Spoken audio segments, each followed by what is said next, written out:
আসসালামু আলাইকুম বন্ধুরা, আজকে আমি আছি আমার ছাদ বাগানে। আমার ছাদ বাগানে 5টা বোম্বাই মরিচ গাছ আছে, আপনারা দেখতে পাচ্ছেন। আজকে আপনাদেরকে দেখাবো বোম্বাই মরিচ গাছের যত্ন কিভাবে করতে হয়। এটা হলো আমার এই বাগানের সবচেয়ে বড় গাছ, আর এটা হলো আরেকটা গাছ।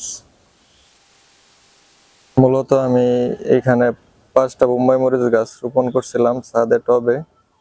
এরকম গাছ এনে লাগাইছিলাম। এই গাছ আস্তে আস্তে আস্তে আস্তে এরকম বড় হয়েছে। এখন এই গাছে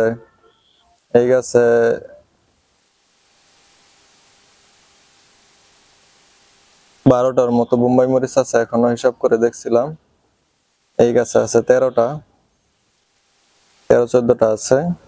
ওই গাছে আছে একটা। এই এই দুইটা গাছ সমান, এই দুইটা গাছ সমান। ওই গাছটা একটু ছোট, তার থেকে ছোট এই গাছগুলো। তারা বোম্বাই মরিচ গাছে যেভাবে যত্ন করবেন, দেখেন আমার বোম্বাই মরিচ গাছে একদম মাটি শুকিয়ে একদম ফেটে গেছে। আমরা বোম্বাই মরিচ গাছে প্রতিদিন পানি দেব না। দেখেন আমার গাছগুলো কিরকম সতেজ, পানি না দেওয়ার পরেও গাছগুলো একদম সতেজ। প্রতিদিন আমরা পানি দেব না, এরকম যখন শুকিয়ে ফেটে যাবে তারপরে আমরা পানি দেব 1 দিন বা 2 দিন পর পর।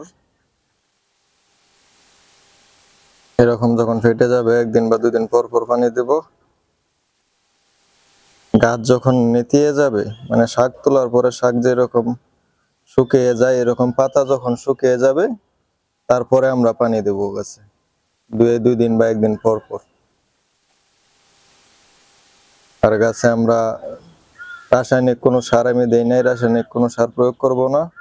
ওই দেখতেছেন এখানে খৈল ভিজিয়ে রাখছি, সরিষার খোল 7 দিন পানিতে ভিজিয়ে 100 গ্রাম পানিতে 100 গ্রাম খৈলের সাথে 1 লিটার পানি মিশিয়ে আমি গাছগুলাতে দেই 1 মাস পর পর। দেখেন আমার গাছগুলো কিরকম সতেজ। এরকম গাছ কিনে আনছিলাম বাজার থেকে, আনার পরে এই গাছগুলো এরকম বড় হয়েছে।